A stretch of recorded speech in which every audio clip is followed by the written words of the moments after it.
everyone, this is Wendy James. I am one of the co-hosts of Spiritual Soup with Jules and Wendy, and we're on the Beacon of Light radio station. You can find that at beaconoflight.com. You can also join our Spiritual Soup radio page on Facebook. It would be wonderful to have people there and enjoying what Jules, Rafter, and I are doing on our show. But what I really want to talk about right now is a topic that I call mind whispering. And I call it mind whispering because it's really about how we mumble and murmur to ourselves inside of our own heads.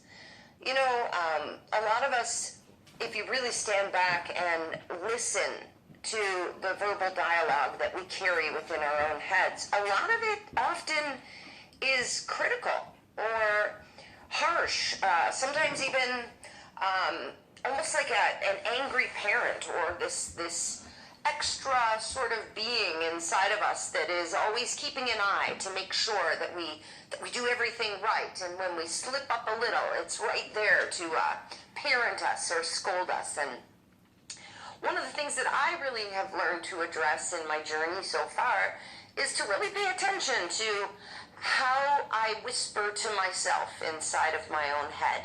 What kind of mind whispering, and what's the tone of what's going on in there?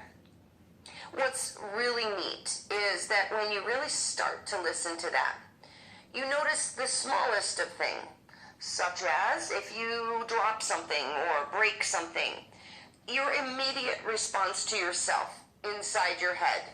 It might be, oh, what's wrong with me? I always do things wrong, or can't I do it right, or if only I could just do it right this time. Those aren't supportive, positive comments. If you drop something or break something, of course you have to be tuned into that. You might want to know why it happened. But to criticize or assault yourself, judging yourself, or critiquing yourself with a negative is extremely harmful. And it's also extremely addictive. When I'm working with my clients, oftentimes in my practice, I'm a professional psychic, and I also do life coaching and things of that nature. I hear a lot of people, even in just their speak, and just how they're describing stories.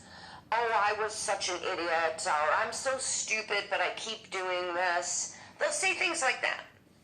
And I almost hit a big roadblock. Of course, we're always dealing with the next topic, the bigger thing, the larger statement they were making. But I always make note in my head to bring it back to what I heard them say about themselves, even if just an aside, always, of course, going on to the bigger reason that I'm working with them.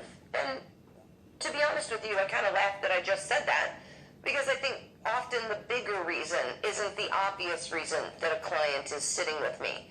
Sometimes the bigger reason are subtle nuances that have gone on throughout their whole experience. And again, the relationship they have with themselves ultimately is the only place that we can manifest change in our journey. But when I hear people criticizing themselves and really coming down hard on themselves, even in just everyday speak and everyday descriptions, if I'm blessed with the opportunity to speak to them about it, I do. I'll point out to them, hey, did you hear what you just said? How you just described yourself? You just called yourself stupid. Or I just heard you call yourself an idiot. And I think a lot of times at first people are somewhat offended because they maybe think I wasn't listening to the larger point, or it's hard for somebody to point out when we're abusing ourselves. It's very difficult to hear that. The first reaction is to be a little bit startled or offended, of course, because here I am digging deep into someone's personal, very personal psychology.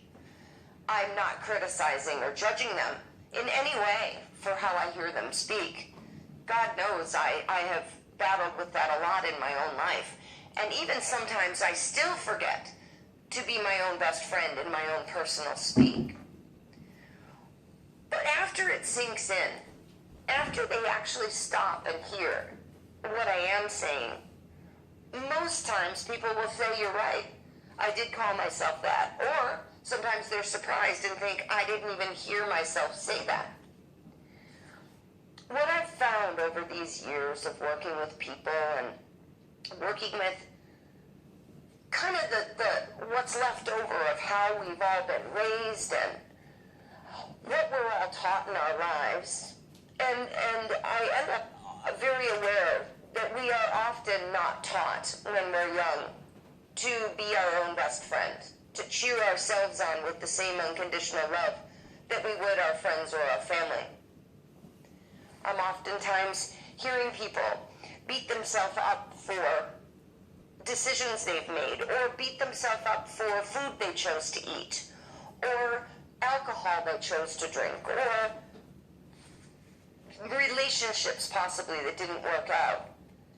And I have to go back to a larger picture and look at, we'll just use eating habits as an example, that a lot of people who eat when they're depressed or going through rough times and they comfort eat will often beat themselves up or criticize themselves after the fact, after they've eaten, or even while they're eating it. Believe it or not, even sometimes before they decide to eat something that may not be the healthiest food, they'll start this journey of criticizing themselves, of judging themselves. I always do this. This isn't good for me. Why can't I stop? What's wrong with me? I shouldn't be eating this. This is terrible. And I have to say, what I have concluded, at least at this stage in my journey and my study of life and people, is that I personally believe that the self-abuse patterns and the aggressive, non-supportive thought whispering that goes on inside people's head is more addictive and more difficult to stop than addictive eating, addictive drinking, addictive drugging. I think that there's some interesting facet to judging ourselves, criticizing ourselves, abusing ourselves verbally and emotionally that creates a cyclone that adds to addictive habits, addictive behaviors, behavioral patterns. And I feel really compassionate about this. I have seen incredible results simply by challenging people to stand back and listen to themselves.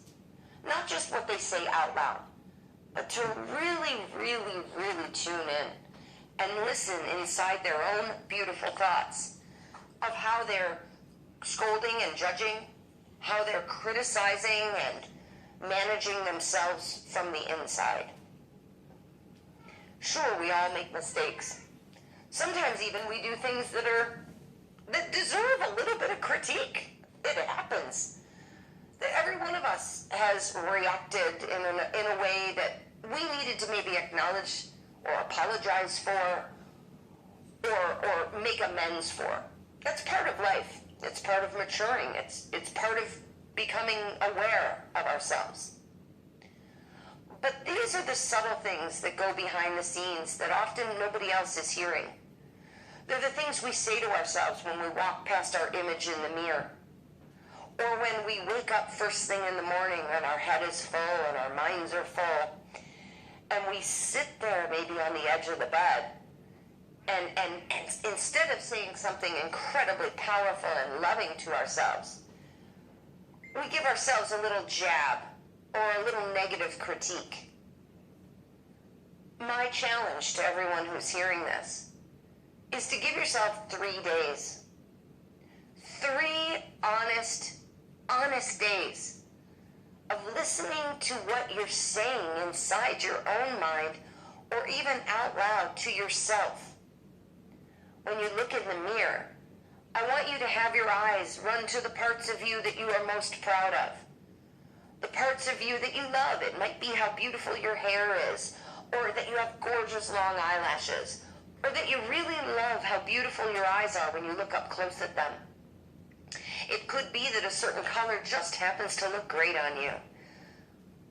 Whatever it is, I'd like you to challenge yourself to look at, when I gaze at myself in the mirror, am I looking at my skin tone and how it's a little blotchy in the morning? For me, do I have a zit? I look a little puffy and bloated today. Those types of things versus, good morning, beautiful. How nice it is to see you today. You look wonderful. As you're getting dressed, as you're doing your hair, when you're picking out your outfit. Not hoping that something looks okay on you, but grabbing it and in your head saying, I'm going to rock this outfit. I'm going to look really good in this color today. I'm going to walk with my head held up because I feel like being my own best friend today. I'm going to catch myself being critical of whether or not I painted my toenails last night or what others may be perceiving me as, comparing and judging myself to the impossible images that we see in the media. Comparing and judging myself to what my neighbor's doing, or what my sister-in-law is doing, or maybe what my boss or my coworker, well, they look so pretty today and they look so pulled together. How come they seem so much happier? I'm going to pay attention to how often I hand away my own power at being able to unconditionally accept myself for right where I'm at in this part of my journey for today. The fact that we have the power to shift and change our perception at any given moment is incredible. It's the magic of being aware, is that we have the power to change our mood, to change our personal sense of self by simply thinking and perceiving slightly differently. I'm not saying that some people haven't gone through very difficult times, or for that matter, might not still be in the midst of them.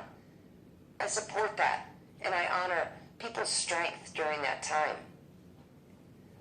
But especially for people that are going through difficult times, why not stand with yourself? Stand beside yourself as your own best friend to face those difficult times and not to throw yourself down and kick yourself while going through stress and strain. For that matter, with my 3-day challenge to anyone who's hearing this, maybe you want to sit back and think about it each day. How did today go? Was it hard for me to do that? Did I forget my assignment? How many times did I find myself negatively critiquing myself or comparing myself to others? How many times today did I fail to give myself a compliment or pat myself on the back for work well done, or for cooking something delicious, or maybe I just happened to make that bed perfectly, or I'm really glad that I spent some quality time with somebody that I love, or that I returned the phone calls that I needed to and I did that well today, versus the pile of things that haven't been finished, or the pressure sometimes we put on ourselves because we haven't got it all pulled together. I don't know anybody who has it all pulled together. I'll be honest with you. I've met a lot of people that appear to. I've met a lot of people that, my God, in one day they do as much that I do in a whole week. But I will say even those people sometimes are criticizing themselves internally or judging themselves, maybe not feeling that they've got enough done, or maybe really resenting that they haven't set aside time. There's never time, there's never enough. That's a choice. It's all right to unplug every now and then, even if it's only for a few minutes, and sit down and treat ourselves nicely. To sit down and say, I'm happy that I'm here today. Even if I'm going through difficult times, I'm glad that I'm here to go through them. We don't need compliments from others, but good heavens, it sure feels good to get them. What we really need, in my opinion, are compliments from ourselves. The ability to treat ourselves with the same respect we would our life partner, or our sister, or our brother, or again, our best friend. We would never harp and grind and bite at the person that we love the most in our life, the person we value the most, our own, say even our own closest person in our life. Why then is it that we have learned not to, possibly, to speak and treat ourselves with that same love and unconditional acceptance? Again, I go back to the addictive nature of self-abuse. The addictive nature of feeling that we need to constantly grind and ride on ourselves and parent ourselves in our experience. Again, I call out to all of you, and I challenge you. Give it 3 days. For 3 days, hold your own hand. Be your own best friend. Listen to the thought whispering in your own head. And the reason I'm challenging you, I'm going to admit, isn't because I want you at the end of 3 days to stand back and say, wow, that was interesting. It's because I guarantee at the end of 3 days, if you really do take me up on this challenge, you're never going to forget this challenge. And after 3 days of kind of being really nice to yourself, you can't go back to the way it was ever. You never can go back to betraying yourself the way you did after you try this challenge. It just takes it to a new level because it feels good. Because after 3 days, you subconsciously recognize, I like treating myself nicely versus treating myself badly. And this is all within your own head. You don't have to tell anybody you're doing it. You don't need to speak to anybody about the results unless you want to. But again, what's going to happen if you do take me up on this challenge is that you're going to feel a little bit better. You're going to be able to unconditionally look at your patterns without criticizing or judging them. Hey, all of us have stuff in our personal closet that we're still working on. There isn't one of us that doesn't. We all have stuff in there. What I encourage is that you rip the door off that closet and you know what's in there. Don't hide it. Let yourself know what's in your personal closet. Be aware of the things that you want to continue to work on in your journey. Don't hide them. But I would say also, as you look into your life's personal closet of things you're still working on, that you look in there unconditionally accepting and loving yourself. That you look in there as if a best friend just opened up their heart to you and said, I have some problems. I have some issues. And with the same unconditional love that we would give that best friend to say, it's okay. I unconditionally accept you, even with your issues or your problems. When we can give that to ourselves, it creates permanent change. And I encourage each and every one of you to enjoy playing with your internal speak, to listen to how you speak to yourself, to do it without judging yourself for judging yourself, right? There's even weirder twist. You're going to hear yourself criticize yourself, and I don't want you to criticize yourself for criticizing yourself. What I want you to do is stand and say, aha, I just did that. I'm going to give myself a compliment, or I'm going to find a positive way to support myself and fill what I just said that was negative with something positive towards myself. Again, in my opinion, when we're all looking to be happier, when we're all hoping to be more at ease and in harmony from deep inside our hearts, my personal opinion, after all these years of being a professional psychic and working with people, is that you can create immediate good feelings and immediate change in your life without having to actually purchase, buy, or go anywhere. The only place I'm asking you to go is inside your own thoughts, inside your own heart, and to hold your own hand and see the change that happens immediately. Thank you for listening, and tune in on Thursday nights for Spiritual Soup with Jules and Wendy. We're on at 7 p.m. Eastern Time, 4 p.m. Pacific. And Jules and I have tons of different topics that we talk about. It's a lighthearted, fun show. We talk about deep stuff, but we do it in a way with some humor, some lightness. We have great guests on the show. I thank you for your moments today to listen to my challenge. And if anybody has any input on that, please, I would love to hear. You can join our Facebook page, Spiritual Soup with Jules and Wendy, and add your input. If your thought whispering project and challenge turned out for the better, or for that matter, if it was exceptionally difficult, again, stand by your side, love yourself, and know it might have been hard today, but I'm still going to keep aware of it, and I'm going to try again tomorrow. I send my unconditional love to each and every listener. I hope that you have a beautiful, joyous day, and I want you to go to that mirror, and I want you to look yourself in the eye, and I want you to tell yourself that you are worthy and that you love yourself. Peace, everyone.